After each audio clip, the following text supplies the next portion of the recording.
જય શ્રી કૃષ્ણ। આ વિડીયોમાં શ્રાદ્ધ પક્ષમાં સાંભળવામાં આવતું ગરુડ પુરાણનો અધ્યાય 9મો, જેમાં સાંભળશું મૃત્યુ સમયના કાર્યોનું નિરૂપણ વર્ણન। ગરુડ પુરાણ એ ગરુડ અને શ્રી વિષ્ણુ ભગવાન વચ્ચેનો વાર્તાલાપ છે, જેમાં મૃત્યુ, પુનર્જન્મ અને મનુષ્ય જીવન સાથે જોડાયેલ અનેક મહત્વના પાસાનું વર્ણન કરવામાં આવ્યું છે। ગરુડ પુરાણ એ હિન્દુ ધર્મના 18 પુરાણોમાંનું એક પુરાણ છે। તેમના અધ્યક્ષ દેવતા ભગવાન શ્રી હરિ વિષ્ણુ છે। સનાતન ધર્મમાં મૃત્યુ પછી ગરુડ પુરાણ બેસાડવામાં આવે છે। એવું કહેવાય છે કે ગરુડ પુરાણમાં કરેલા વર્ણનને સાંભળવામાં આવે તો મૃતક આત્માને મોક્ષ પ્રાપ્તિ થાય છે, તે જીવને ભટકવું પડતું નથી। એવી જ રીતે ભાદરવા માસના શ્રાદ્ધ પક્ષમાં ગરુડ પુરાણ સાંભળવામાં આવે તો પિતૃઓને મોક્ષ પ્રાપ્તિ થાય છે અને તેના આશીર્વાદ કૃપા દ્રષ્ટિ આપણા પર બની રહે છે। તો આજના આ વિડીયોમાં ગરુડ પુરાણનો અધ્યાય 9મો સાંભળી આજના દિવસને પાવન બનાવીએ। બોલો ભગવાન શ્રી હરિ વિષ્ણુની જય। શ્રી ગરુડજી બોલ્યા, હે દયાના દાતાર, અંત સમયે આપે જે દાન કરવાનું કહ્યું હતું તે સાંભળીને હું અતિ પાવન થઈ ગયો। હે કેશવ, ખરેખર મૃત્યુકાળ પાસે આવે એટલે કયા કયા કર્મો કરવા તે મને કૃપા કરીને આપ સંભળાવો। ભગવાન કેશવે કહ્યું, હે ગરુડ, હવે તમને મનુષ્ય શરીરનો ત્યાગ કરે યાની મરણ પામે એ સમયના વિધિ વિધાન તમને સમજાવું છું, જેનાથી મરણ પછી મનુષ્યને સદગતિ પ્રાપ્ત થાય। સંસારમાં જ્યારે દેહધારી કર્મના યોગ્ય પોતાના શરીરનો ત્યાગ કરે છે યાની કે મરણ પામે છે, ત્યારે તે સમયે તુલસી પાસે છાણથી લીપીને એક ચોકો બનાવવો, એમાં દર્ભ અને તલ વેરવા, તેની પાસે શ્વેત આસન પર પથ્થરના શાલિગ્રામ સ્થાપિત કરવા। શાલિગ્રામ પાપ દોષ અને ભયને દૂર કરે છે। એની નજીક મરણ પામનાર મનુષ્યએ અવશ્ય મુક્તિ મળે છે। સંસારનો તાપ દૂર કરનારો તુલસીનો છોડ જ્યાં હોય ત્યાં મરણથી મુક્તિ મળે છે। જે તમામ પ્રકારના દાન કરવા છતાં પણ નથી મળતી એવી મુક્તિ મળે છે। જેના ઘરમાં તુલસીનું પવિત્ર વૃક્ષ છે તે તીર્થ સમાન પવિત્ર છે અને ત્યાં ભૂલે ચૂકે પણ યમના દૂતો આવતા નથી। જે તુલસીની મંજરીયુક્ત પ્રાણ ત્યાગ કરે છે એ માણસે ભલેને સેંકડો પાપ કર્યા હોય યા મહાપાપી હોય, છતાં યમ તેની સામે જોઈ શકતા નથી। તુલસીનું પાન મોંમાં રાખીને તલકુશના આસન પર મરણ પામનારને પુત્ર ન હોવા છતાંય નિસંદેહે વિષ્ણુલોકમાં જાય છે। 3 પ્રકારના તલ, દર્ભ એટલે કે ઘાસ અને તુલસી પાન આ સઘળા ખૂબ જ પવિત્ર છે અને દુર્ગતિ પ્રાપ્ત કરવા છતાં મરણના દુઃખોનું નિવારણ કરે છે। તલ મારા પરસેવાથી ઉત્પન્ન થયા છે, આથી પવિત્ર છે। તેનો ઉપયોગ કરવાથી કારણોથી અસુર, દાનવ અને દૈત્ય દૂર ભાગે છે। હે ગરુડ, મારા રોમથી એટલે કે રૂવાડાથી પેદા થયેલ દર્ભ મારી વિભૂતિ છે। એના સ્પર્શ માત્રથી મનુષ્ય સ્વર્ગમાં જાય છે। દર્ભના મૂળમાં બ્રહ્મા, મધ્યમાં શ્રી હરિ અને અગ્રમાં ભગવાન ભોળાનાથ એમ 3 દેવ રહેલા છે। આથી કૃષ, અગ્નિ, મંત્ર, તુલસી, બ્રાહ્મણ અને ગાય જે વારંવાર કામમાં આવવા છતાં પણ અપવિત્ર થતા નથી, પરંતુ પિંડમાં વપરાયેલો ડાભ નિર્માલય થાય છે। બ્રાહ્મણ એકોતિષ્ઠાથી શ્રાદ્ધમાં ભોજન કરે તો નિર્માલય થાય છે। મંત્ર, ગાય અને તુલસીની નીચી જાતિના ઘરમાં હોય તો નિર્માલય થાય છે। અગ્નિ ચિંતામાં નિર્માલય થાય છે। છાણથી લીપાયેલ અને દર્ભ વડે સંસારયુક્ત ચોકામાં મરણ પામનારને સુવડાવવો, અંતરિક્ષનો ત્યાગ કરવો, પલંગ વગેરે પરથી ઉતારી દેવો। ચોખ્ખો કરવાથી બ્રહ્મા, વિષ્ણુ અને મહેશ અને અગ્નિ આ બધા દેવો ત્યાં આવીને બેસે છે।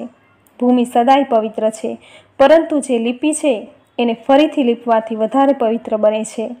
પિશાચ, રાક્ષસ, ભૂત, પ્રેત અને યમના દૂત વગેરે લીપાયા વિનાની ભૂમિમાં, ખાટલામાં, અંતરિક્ષમાં પ્રવેશ કરે છે। એટલે અગ્નિહોત્ર કર્મ, શ્રાદ્ધ કર્મ, બ્રાહ્મણ ભોજન અને દેવોનું પૂજન પૃથ્વીને લીપીને પવિત્ર કર્યા વિના ક્યારેય ન કરવું। મરેલા માણસને લીપેલી ભૂમિ પર સુવડાવી એના મોંમાં સોનું, રત્ન મૂકવા તથા શાલિગ્રામ સ્વરૂપ ચરણામૃત કરાવવું। શાલિગ્રામ શિલાના 1 બિંદુ જેટલું ચરણામૃતનું જે પાન કરે છે એ તમામ પાપોથી મુક્ત થઈને સીધા જ સ્વર્ગે જાય છે। ત્યારબાદ મહાપાપોનું નાશ કરનારું ગંગાજળ મુખમાં મૂકવું। આ ગંગાજળ 100 તીર્થોમાં કરેલા સ્નાનના પુણ્યને આપનારું છે। કાયા શુદ્ધ કરવા માટે 1000 ચંદ્રાયણ વ્રત કરો કે ગંગાજળનું પાન કરો, તે બંને સમાન પુણ્ય આપનારા છે। હે ગરુડ, જેમ એક તણખલો રૂના ઢગલાને બાળી મૂકે છે તેમ ગંગાજળનું પાન કરવાથી તમામ પાપો નાશ પામે છે. જે સૂરજના કિરણોથી તપેલા ગંગાજળનું પાન કરે છે તે એ સઘળી યોનિમાંથી મુક્તિ પામીને હરલોકમાં જાય છે. બીજી નદીઓના જળમાં સ્નાન કરવાથી માનવી પવિત્ર બને છે, પરંતુ ગંગાજીના દર્શન, સ્પર્શ, પાન અને માત્ર ગંગા એવો શબ્દ બોલતા જ માનવી પવિત્ર બની જાય છે. ગંગાજળ એ સેંકડો હજારો માણસોને પવિત્ર કરે છે. આથી સંસાર તરવાની આશાવાળાએ ગંગાજળનું પાન અવશ્ય કરવું. અંતકાળ નજીક હોય અને એવા સમયે પણ જે મનુષ્ય ગંગા એવો શબ્દ બોલે છે તે માનવી મરણ પછી વિષ્ણુના ધામમાં જાય છે અને ત્યારબાદ એ માનવીનું પૃથ્વી પર આગમન થતું નથી. પ્રાણ નીકળવાના સમયે જેઓ શ્રદ્ધાથી મનમાં ગંગાજીનું ચિંતન કરે છે એમને અવશ્ય મોક્ષ મળે છે. આથી ગંગાજીનું ધ્યાન અવશ્ય કરવું, એમને નમસ્કાર કરવા અને ગંગાજળનું પાન કરવું. પછી મોક્ષ આપનાર શ્રીમદ ભાગવતની કથા બની શકે એટલી સાંભળવી. મૃત્યુ સમયે તેને એક શ્લોક કે ચોથા ભાગનો શ્લોક પણ જે કોઈ વાંચે છે, સાંભળે છે તે બ્રહ્મલોકથી ક્યારેય પાછો નથી ફરતો.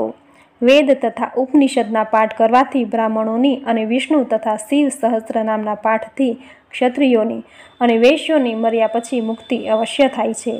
હે ગરુડ, પ્રાણના પ્રયાણ સમયે ઉપવાસ કરવો અને વિરક્ત દ્વિજને આતુર સંન્યાસ આપવો. કંઠે પ્રાણ હોય તે સમયે હું સંન્યાસી છું આવું પુરુષ જે કહે છે એ મરણ પછી વિષ્ણુ લોકમાં જ જાય છે અને ભૂમિ પર ફરીવાર ક્યારેય પાછો આવતો નથી. આ પ્રકારનું કાર્ય કરવાથી ધર્માત્મા પુરુષનો પ્રાણ આરામથી ઉપરના છિદ્રમાંથી નીકળીને ચાલ્યો જાય છે. નાક, મુખ, 2 આંખ, નાકના 2 દ્વાર અને 2 કાનના દ્વારો એમ 7, આમાંથી કોઈ પણ એક દ્વારથી સારા કર્મો કરનારનો જીવ નીકળી જાય છે. યોગી લોકો તાળુના રંધુથી જીવને મુક્તિ આપે છે.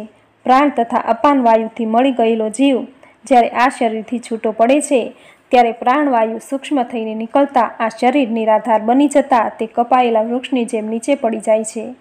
એક તરફ જેવો જીવ શરીરમાંથી નીકળે છે તે સાથે શરીરની અન્ય સઘળી ક્રિયાઓ અટકી જતા તે ચેષ્ટા વિનાનું અસ્પૃશ્ય અને દુર્ગંધયુક્ત થઈને સર્વનિંદિત બની જાય છે. હે ગરુડ, આ શરીરની અવસ્થા 3 પ્રકારની હોય છે: કૃમિ, વિષ્ટા અને ભસ્મરૂપ. આ શરીર માત્ર એક જ ક્ષણમાં નાશ પામતું હોવા છતાં માણસ શા માટે એનું ગૌરવ અભિમાન કરતો હશે? પ્રાણ નીકળતા જ પૃથ્વીનો અંશ પૃથ્વીમાં, જળનો જળમાં, તેજનો તેજમાં અને વાયુનો વાયુમાં અને આકાશનો આકાશમાં મળી જાય છે. એ આકાશ સર્વત્ર અને શિવરૂપ છે. નિત્ય યુક્ત જગતનો સાક્ષી રૂપ આત્મા અજન્મા, અમર તથા દેહમાં રહેલો છે. ઇન્દ્રિયોથી યુક્ત આ આત્મા અનેક વિષયો સાથે ઘેરાયેલો છે, જેમાં કામ, ક્રોધ તથા અન્ય દુર્ગુણોનો સમાવેશ હોવા છતાં કર્મફળ કોષવાળો છે. ઇતિ શ્રી ગરુડ પુરાણે સારોદ્વારે મૃત્યુ સમયના કાર્યોનું નિરૂપણનો નામ 9મો અધ્યાય સમાપ્ત. બોલો ભગવાન શ્રી હરિ વિષ્ણુની જય. તો આપણે સાંભળ્યું ગરુડ પુરાણનો અધ્યાય 9મો. ગરુડ પુરાણ એ ભગવાન શ્રી હરિ વિષ્ણુના શ્રી મુખેથી પ્રગટ થયેલા કલ્યાણકારી વચનો છે. આથી પરિવારજનોના મૃત્યુ બાદ તેમજ શ્રાદ્ધ પક્ષમાં આ પુરાણનું વાંચન કરવાથી પિતૃઓને સદગતિ તેમજ મોક્ષની પ્રાપ્તિ થાય છે. પિતૃ સંતુષ્ટ થઈ તેના વંશજોને સુખ, શાંતિ, સમૃદ્ધિ, સંપત્તિ અને સંતાનના આશીર્વાદ આપે છે. તો આજના આ વિડીયોમાં ગરુડ પુરાણનો અધ્યાય 9મો, જેનું સુંદર વર્ણન સાંભળવું આપને જરૂર ગમ્યું હશે. તો વિડીયોને લાઇક કરી કોમેન્ટમાં જય શ્રી હરિવિષ્ણુ જરૂર લખજો. ચેનલ સબસ્ક્રાઈબ કરી બાજુમાં બેલ આઇકોન જરૂર પ્રેસ કરજો. આવી જ નવી ધાર્મિક માહિતી, નવા ધાર્મિક વિડીયો સાથે ફરી મળીશું. ત્યાં સુધી આપ સૌને મારા જય શ્રી કૃષ્ણ.